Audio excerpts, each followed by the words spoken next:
painfully pagkatalo. But then, looking at the whole season, I'm proud to be yung coach ng team natin, especially the season. Nakita ko naman yung hindi na naman during yung season at UAP, but then the whole year na magkasama kami, having those ups and downs, the team kept, fighting over, battling at the same time,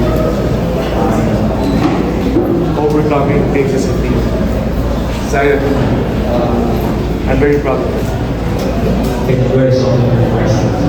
Coach, what were your farewell messages to the Sabi ko rin, first, of course, binigay nila lahat. And I'm not even, hindi ko nakikita for this season, just like I've been with them from the season 84 until now. Every practice, every game namin, I just see them really give their best. Para may mga hihingin pa sa kanila. And sa akin, I think, in terms of yung klase ng samahan na meron sila.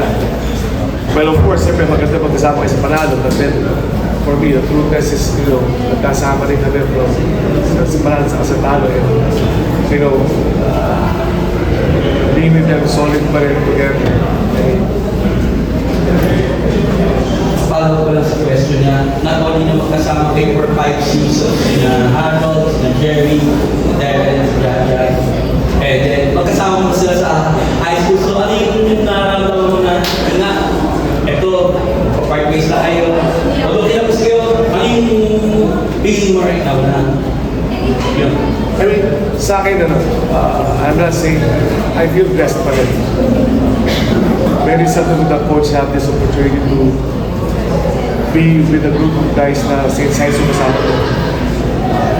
Like I said, usually top 2 kami, although sabi ko nga, although syempre, yung naman matalo ngayon, but then, nakasama ko din sila sa panalo, kumbaga, yung pinakita nila sa akin, wala na akong pangingin pa. So, I guess kung may kasama ka gano'n, sa mga gano'n mga panahon sa sayat sa lungkot I mean, talaga mamahalin na. Coach, 2 championships with them, multiple finals appearances with them. Sorry sir.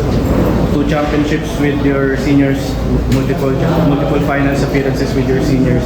Ano po masabi niyo sa way ng pag-transform nila ng UP to one of the most successful programs sa collegiate basketball? Well, I'm very proud of as I said, diba, maganda nakikita natin yung every game. Kasi ako, I have a chance to see them like every day as in pati sa practice na we usually say na every practice will be a championship also. Ganun sila klase kasama. Whatever it is they're doing, they give it 100%.